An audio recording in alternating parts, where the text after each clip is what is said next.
Good Morning Business, le grand entretien. 8h20 sur BFM Business. Notre invité dans le grand entretien ce matin, c'est Jean-Baptiste Lucas. Bonjour, merci d'être avec nous. Vous êtes le directeur général de McPhy, spécialiste des équipements de production d'hydrogène. Vous produisez des électrolyseurs nécessaires à la production d'hydrogène bas carbone. Vous avez publié vos résultats hier, on va en parler. Mais début octobre, vous avez aussi annoncé l'abandon d'un projet en Europe centrale, une semaine seulement après l'avoir dévoilé. Qu'est-ce qui s'est passé ?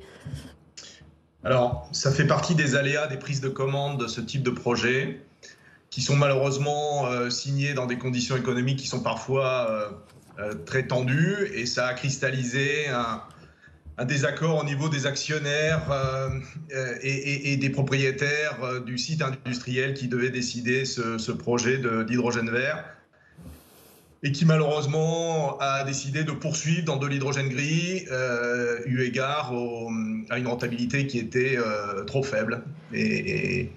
D'accord. Ça traduit un certain nombre d'hésitations. C'est arrivé à nos concurrents fréquemment aussi cette année, donc on est dans une période un peu compliquée. Ça raconte quelque chose du marché, c'est pas un cas isolé. L'AIE pense que tous les projets n'iront pas jusqu'au bout, ceux qui sont signés aujourd'hui, et il y a régulièrement des annulations de ce type. Ça raconte quelque chose aujourd'hui sur les projets autour de l'hydrogène. Oui, effectivement, ça met en exergue une certaine hésitation, une certaine fragilité économique, et ça souligne bien la nécessité d'accompagnement de la puissance publique qui nous a bien accompagnés sur l'offre, mais qui doit accompagner la demande justement pour lever cette période d'incertitude qui va durer encore une année ou deux. Et il est donc nécessaire de mettre en œuvre des mécanismes d'accompagnement qui lèvent ce doute auprès des décideurs et des investisseurs industriels. Jean-Baptiste Lucas, pourquoi vous dites une année ou deux ? Vous dites qu'est-ce qu'il faut passer là concrètement comme difficulté ? Il faut passer le cap. Il faut passer le cap des premiers projets qui permettront de montrer des réalisations économiques et industrielles à taille réelle. Et il faut qu'il y ait un effet d'entraînement auprès d'un certain nombre de filières industrielles qui doivent décarboner. Donc on est certain que le chemin est tracé. Il faut simplement faire les premiers pas et accompagner la première étape. La décarbonation reste impérieuse pour un grand nombre d'industriels. Heureusement, j'ai envie de vous dire, on a encore besoin de se décarboner, évidemment. Ça pousse aussi les acteurs à se recentrer. Vous, clairement, vous êtes recentré sur la fabrication d'électrolyseurs. Vous avez vendu votre activité de station de recharge. Désormais, c'est ça votre cœur de business. Absolument, c'est le cœur de métier de McPhy. Ça l'était déjà. Mais on a décidé de clarifier et de se reconcentrer sur ce métier de concepteur et de fabricant d'électrolyseurs.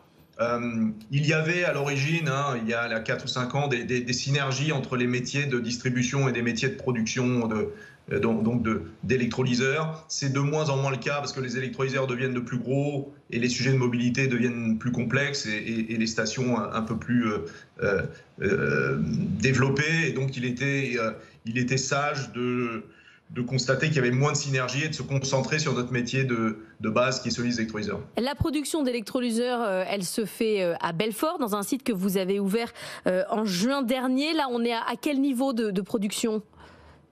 Alors, on suit notre plan de marche, c'est-à-dire qu'on a une quarantaine de collaborateurs sur le site, qu'on est, à l'heure où on se parle, donc début novembre, en train de monter notre premier de série, donc le premier équipement industriel sur une taille 1 avec la technologie dite XL qu'on a développée, qui nous permet donc de mettre en œuvre les gammes de production, de tester nos équipements de fabrication, de former nos opérateurs et nos équipiers. Donc c'est extrêmement important.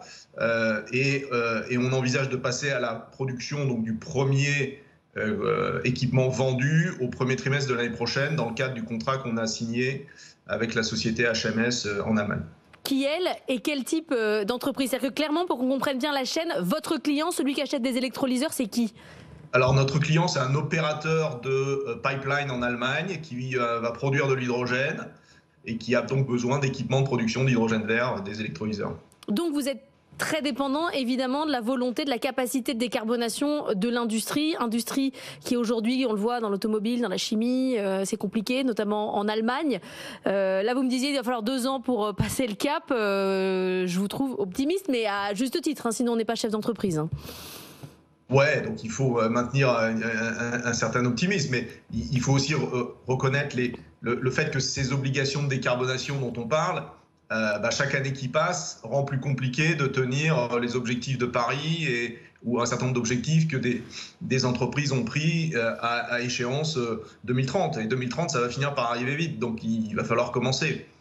C'est pour ça que je pense que effectivement, d'ici 2 ans, il y aura eu une certaine clarification des projets qui auront marché et des décisions qui seront prises. Mais effectivement, on est dépendant de ce secteur industriel qui, comme vous le soulignez, connaît quelques difficultés actuellement. Bon, protection du chiffre d'affaires quand même de 35% avec cette croissance des activités électrolyseurs. Vous avez une perte nette quand même de 32 millions d'euros. Vous avez publié vos résultats, c'était hier, parce que vous êtes coté en bourse. Je voudrais qu'on parle 2 minutes de la bourse, des entreprises qui souffrent quand même en bourse. C'est votre cas. Vous ne pensez pas, j'en ai reçu plusieurs fois des ETI sur ce plateau, parfois à quitter la bourse. Vous dites que c'était le bon choix à faire? Je pense que... C'est effectivement une réflexion qu'il faut avoir. Il y a des moments où la bourse est très utile, et je pense qu'elle a été très utile à McPhy, notamment lors de la levée de fonds. Il existe des périodes où être dans un actionnariat privé peut amener d'autres avantages. Donc je pense qu'il faut être assez pragmatique et regarder au cas par cas les options qui se présentent. Mais c'est sûr que dans les business de technologie industrielle avec des horizons de temps qui sont longs, c'est parfois compliqué d'être en bourse et d'expliquer que les choses prennent du temps. Ouais. Ce que vous aviez dépassé, le milliard de capitalisation début 2021, là vous êtes plutôt autour de 48 millions, donc c'est sûr que c'est compliqué. On entend de plus en plus de boîtes qui envisagent de quitter la bourse de Paris. Merci beaucoup d'avoir été avec nous ce matin pour parler d'hydrogène. Jean-Baptiste Lucas, directeur général de McPhy.